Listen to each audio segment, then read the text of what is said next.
Welcome, welcome, welcome to the next episode of the Helpside Basketball Show. Today we have another special guest. His name is JD Muila. Is that pronunciation correct? Mula? Yeah, that was perfect. That was perfect. Okay, JD Muila, okay. yeah. Yeah, so we have him in the building. We're going to get into some questions and we're going to leave room in between the questions just in case the conversation goes elsewhere. We want to be able to attack it. Okay. But everything, first of all, how are you doing, boss? I'm doing great, Merrick. Can't complain. I'm out here in Lithuania, having a pretty decent season. I'm healthy. That's the biggest thing. Being healthy and can't complain, man. I'm happy and life is good. Awesome, awesome. Okay, so we'll get right into it. You were born in Montreal, but then you moved to Ottawa when you're in elementary school. What age were you when you first picked up a basketball? When I first I remember seeing the sport basketball in sixth grade, but Hmm. like I wasn't playing it then. It's just like a little kid in school, just seeing your friends playing it, touching the ball and stuff. But if we're talking about when I really started playing basketball for real, I started playing basketball 15, 16 years old. That's when I was introduced to the game of basketball. Okay. And then was there someone in particular that introduced you to the sport, or you just kind of just organically found a liking to it? For sure, for sure. I was definitely around basketball, because my friends were, part of the ball team when I Hmm. was at yeah, most of my friends were on the ball team. And then at home, for me, it was really Emil O'Neill who introduced me to the game of basketball. Hmm. Growing up in Richie, he kind of just wanted me to, stay out of trouble, and he suggested for me to start playing basketball with Richie Summer League team to kind of Hmm. keep me busy and not be in the mix of all the bad stuff that was going on in the neighborhood. Right. And so you took a liking to the sport. And when did you feel that you were actually getting good at the sport? Hmm. I would say right before I went to CTA. So Hmm. my last year at De La Salle High School, when I was playing there, I could see that I was a little bit special just because of the growth that I went from, 10th grade to the 11th. Hmm. 10th grade, I was kind of just a little bit clumsy, a little bit, but when I got to the 11th grade, that whole summer was pure workouts, just being locked in, and the growth was crazy, Merrick. I went out there and I dominated high school. And that's Hmm. when I was like, okay, I could really do this thing. Nice. And so you played your high school ball at De La Salle, well, first L'Oreal, De La Salle, and then CTA. Then you went on to Indian Hills Community College in Iowa. Yeah. Why did you choose to go the junior college route? Were you recruited? Were you not recruited highly, or you felt that you needed to add some more pieces to your game? Why did you go the JUCO route? I actually wasn't eligible to go D1, you know, transferring from a French school to an English school from De La Salle to Notre Dame. I had to retake some classes and I didn't have Okay. enough time to, all that stuff. So I wasn't eligible to go D1. However, I was eligible to either go the CIS route or Hmm. to go JUCO. And Merrick, one thing about me is like I was determined to go Division 1. It was a dream of mine to be able to play Division 1 basketball. So I was like, listen, man, I don't know much about junior college, but I'm just gonna trust my instincts. And also, I was getting recruited by the #1 JUCO Indian Hills at the time, So I felt good about it. The coach Hmm. that was there, Coach Hente, Coach Nate, they were great coaches, so it worked out pretty well for me. Okay. And so I've been watching your game from afar throughout your high school career Yeah. and in JUCO. I had the privilege to work with you, close up in the lab. And what was the biggest contributing factor that ultimately got you that D1 look? Mindset for sure. I want to start by my mindset. I feel like my mindset, I really put a lot of work into it. I read a lot and I always make sure that my mind is sharp. So it was definitely having the right mindset and just having that passion, and not wanting to give up, knowing what I wanted to get and working as hard as I can, in order to get it. Hmm. And so you always had a great attitude in your workouts as far as how you approach your workouts, how you warm up, how you cool down, how you attack each drill. Where did you get all of this from? Did you, like you said, you read a little bit, but did you watch someone else's game, or how did you know another pro, or did you know another athlete that was trying to go pro? Like, where did you get that work ethic and the knowledge to do these things and attack certain things a certain way? Uh, I didn't really know any pros for real, honestly, personally at the time, especially when I was coming up. I think it Mhm, was just more about just going through life and learning as I was going through life. mhm, I had a lot of injuries. I had three meniscus surgeries, mhm, and then during those time I also had to tap in with ish. And mhm, we worked on my body a lot. So my working on my body and making sure that I was healthy became a big part of like a routine of mine that I eventually just carried on with me. And mhm, even when I'm healthy now, I'm just trying to make sure that I do the right thing to make sure that I stay healthy. And that's why my approach, whether it's before my workout, I make sure that I'm sharp. From the moment I wake up, I make sure that my mind is at the right place. I build mhm, momentum until I get to my workout feeling good already. By the mhm, time I'm done with my workout, well, I already did this, I already did that, I already feel good, so I might as well finish it great. Right? Let me get in the cold tub, let me stretch more, and just keep just following that momentum throughout the whole day. Just those little battles, and just trying to win as much battles as I can throughout the day. And then by the end of it, just kind of reflect on how I did and what I could have done better, and just every day, and just try to get 1% better. mm. So, it sounds like it was like adversity in terms of the injury kind of locked you in more? Is that a is that a fair statement? 100%, Merrick. Merrick, I won't even lie to you. Like, I feel like a lot of things that happened to me it helped shape who I am today. Like I remember one of my toughest moments in college was 2020. I had torn my meniscus, and I think maybe like a couple of weeks after my dad had passed, like those type of moments, just being in that dark place Mhm, and being able to stand strong and coming out of that storm and finally being able to really see life again and enjoying the sun and the light. Like once you mhm, come out of the storm, it's like, man, there's nothing that can stop me. You know, there's nothing mhm, that can stop me. I already went through this and that. Like I'm mhm. good now. So that's kind of been my mindset. And speaking of mindset and adversity, the success of most athletes, it has a lot to do with their mental approach. And like you just spoke about, how locked in and, in the zone that you were. It's like the emotional players, they get really distracted and they kind of go high, they go low, they go mid, they go high, they go low. And so it's like emotional roller coaster, and it kind of prevents them from being consistent. You have a tattoo on your arm that says Muila Zone. Yeah, Does Is that kind of what you spoke about in terms of the adversity and being locked in 100% like that? for sure, man. Muila Zone. I have two Muila Zone tattoos, so clearly it means a lot. It means a lot to me. And for me, the best way to break it down, like Muila Zone is a state of mind. First of all, Mulism is a state of mind. It's the power that I kind of tap in through discipline, faith, and belief. Mhm, And it's all about growth at the end of the day. You know, when I activate Mulism, the focus is locked in, mhm, discipline is there, and the main focus is just progression and growth. So I'll give an example, a very simple example. I could be in a game, we're running up and down the floor, man, and I'm completely gassed. I'm tired. I'm mhm, tired. Instead of just completely giving up, I would tell myself, all right, JD, now I know you're out of energy now. Let's activate Muller Zone. And Muller Zone would give me that extra source of power. That's what I tell myself at least.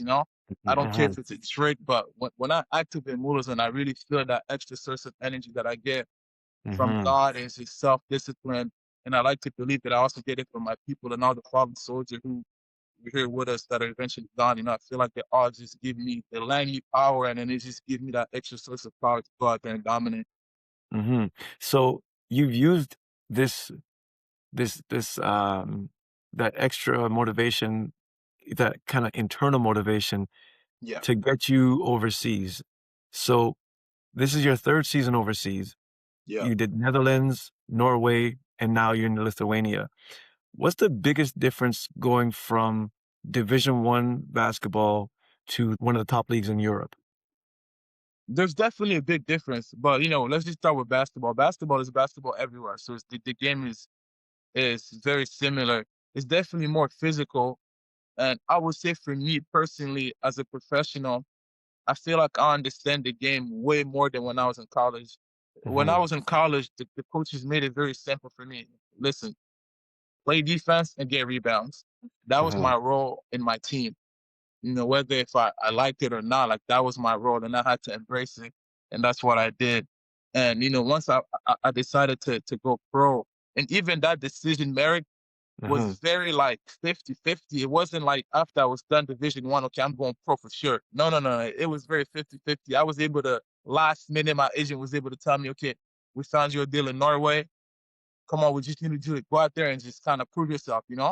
mhm. And Merrick, the mindset I went into that contract was just I was either gonna win or perish. Like I was gonna go all out. I had nothing to lose. I was like, listen, I already went through my college career. I had a lot of ups and downs. I had a lot of injuries. I'm just gonna go out there and try 1 year, see how it goes. I'm either Mhm, gonna win or perish. If it doesn't work out, cool. Then it's not God's plan. If it works out, that's what God had in store for me. So when I went out there, I just played freely. I just mhm, played freely. I didn't feel like I was on a leash. I played like the player I always wanted to play, mhm, and then I built that confidence. And then being able to do it in Norway, a lot of people were saying, okay, well he's doing that at a small level, this and that. Let's see how he's going to be doing it, at the next level. And I did the same thing, but all of that was just the mhm, momentum that I built up on that first year, and the mhm, mindset that I had going into it was I was either gonna win or perish, not in between. So if I'm all in, I mhm. better be all in, JD. So that's kind of what made me climb up out here to Lithuania. Right, and so now, kind of in between contracts, you usually come back home to Ottawa, Yeah. and I see the work that you put in, I see the methodical kinda approach you take to your game, as I mentioned earlier. What does your off season look like in terms of, like, when you can come home? Like, what's the first thing you do when you touch down in Ottawa? Like, who do you go see first? Like, what's your kinda itinerary? Well, I mean, it's obvious. The first thing I do as soon as I get to Ottawa is definitely go see Mom Duke. So I gotta go see the family. I gotta go see the family because I don't see them for 10, to 9 or 10 months. So when I Mhm, go home, I make sure I see the family. I spend more time with them. I see my friends. mhm, And then, once I pass through that week with my family, I eventually, start planning. I have to plan. I really sit down with myself. I have my Muila Zone notebook, and I would just kind of plan on the things that I want to get better. And it's very detailed, Merrick. Like I really go mhm, into details. Like when I drive left, I want to jump as high as I do when I drive right. Like so. Let's work on that. I would text mhm, Ish. Okay, Ish. This is what I realized about my game this year. Let's work on that. I will hit you up personally, Merrick. mhm, This mhm, is what I struggle with, my shot. Come on, let's work on this and that. Little things mhm, like that. So I'll just make sure that I have a plan ahead of me. I don't like to just freestyle through my stomach. I really like to have plans on things that I need to really work on, and just we're gonna work on that. And then of course making sure I stay healthy throughout the whole summer. mhm. So you mentioned the book that you have. Is that something that you've always had or something that you adopted recently? I've always had some type of book. If we're talking about this specific book, I probably had this for the last 4 years. But even before that, I've always had a notebook that I would write my goals.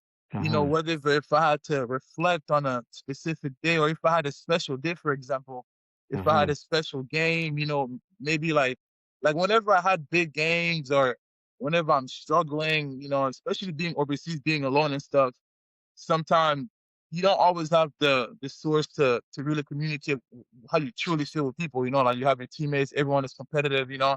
So for me, what really helps me, I just come home and I'll just basically pour my feelings out on this book. Sometimes I just record myself, and mhm, that helps me feel better. I don't really need to vent to other people when I do that. and mhm, and it's also amazing, Mary, because I could really go back, and I could go back to a specific page, and it would be like 2023 when I was in North, for example, and I'm talking about like me getting ready for a game, and I'm describing the state of mind of how I felt during that time, and I'm just seeing the growth while I'm looking at it now. I'm like, man, like that's how I used to feel before games. Like I used to feel that nervous, like bro, and it's just nice. It's for me, it's beautiful to see things like that, and that's why I always do this.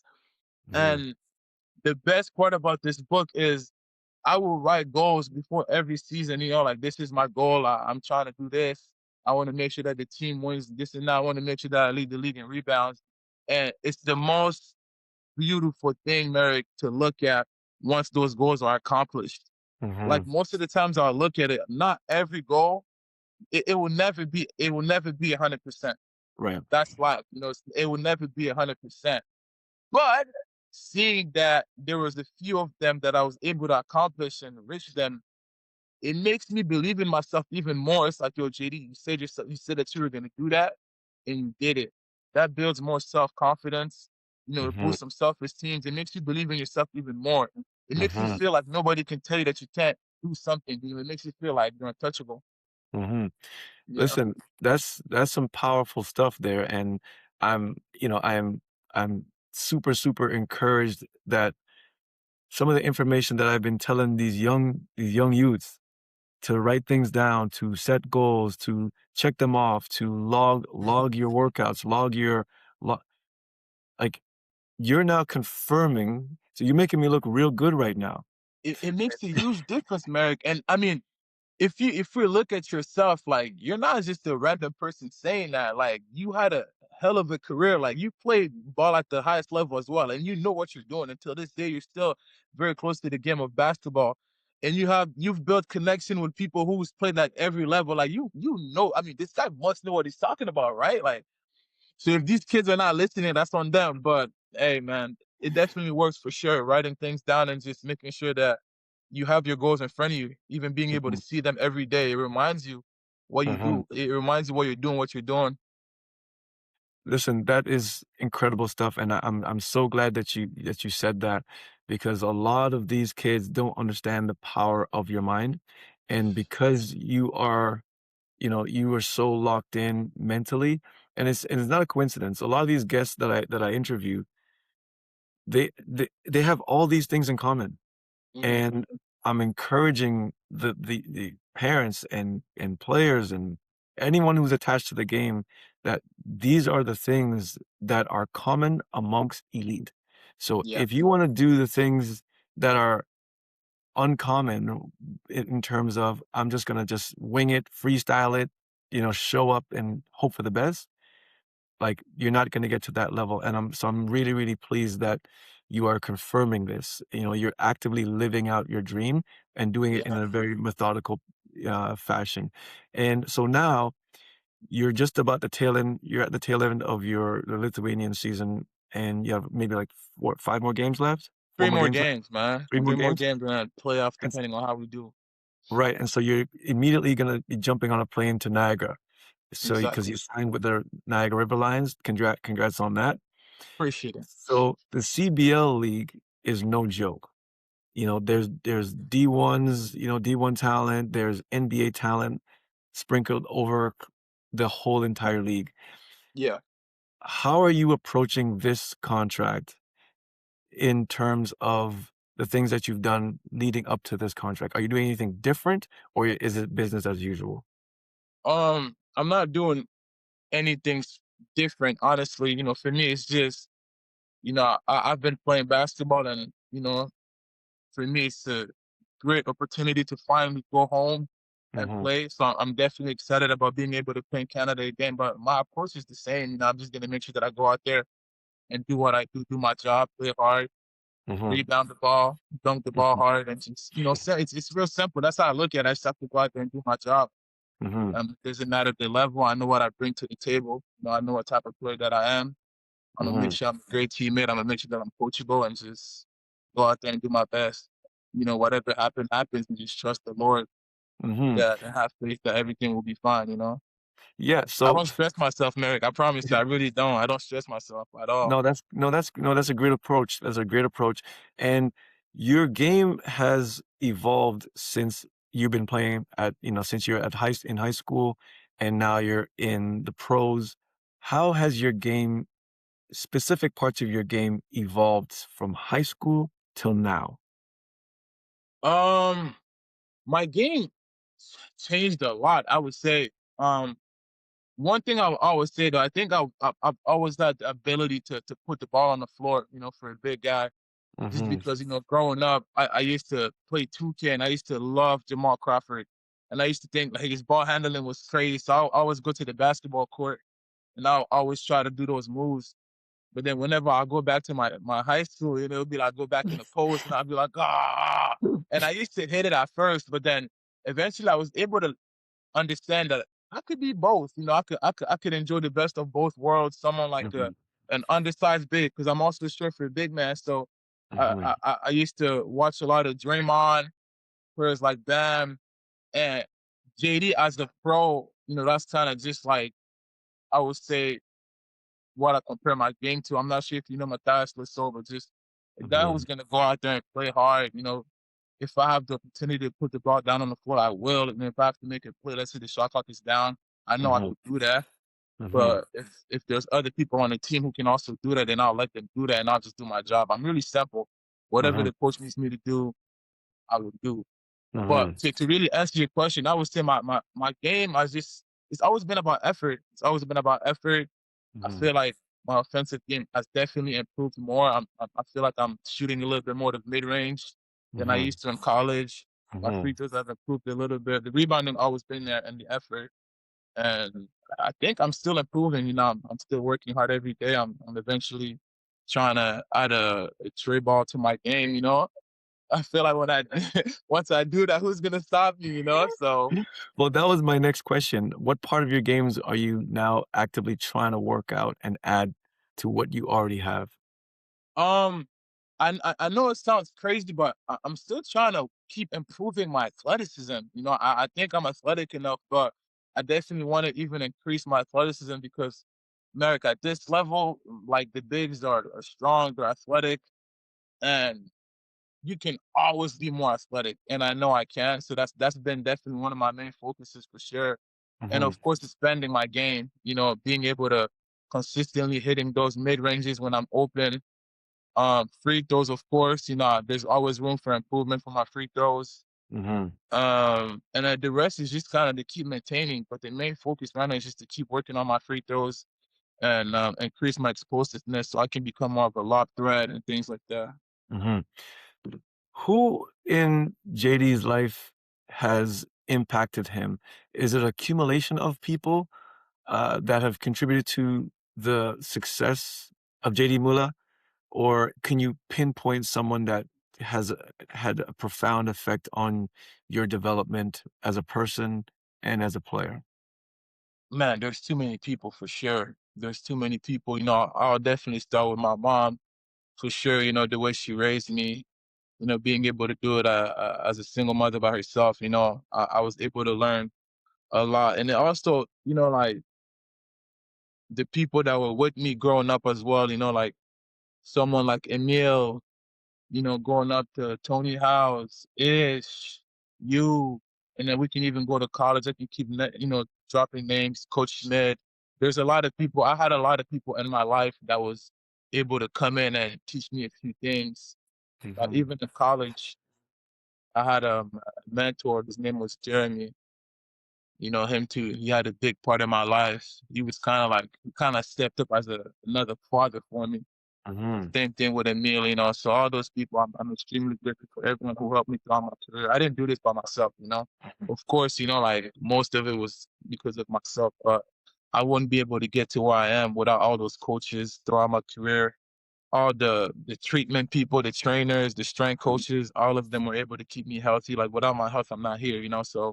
So mhm. many people who played part in my success. And if that's one thing about me, America, I'll forever be grateful to all the people who helped me throughout my career from the moment I picked up a ball. If they're watching this, I want to thank them for everything they did for me for sure. JD Muila, That's me. man, appreciate you coming through, man. It's been amazing to get the insight of where you started, where you were going, and now where you're at. Like this has been very, very good. And I'm blessed to be a little, play a little bit of role in that success. But listen, I wish you nothing but success, especially in the new contract coming up. When you come back to Ottawa, please don't be a stranger. Come through, and For sure. we'll chop it up. And best of luck for the rest of the season, boss. Merrick, thank you so much for having me, man. Appreciate you always. Let's stay in touch. Absolutely. All right. Muila All right. Zone. All right.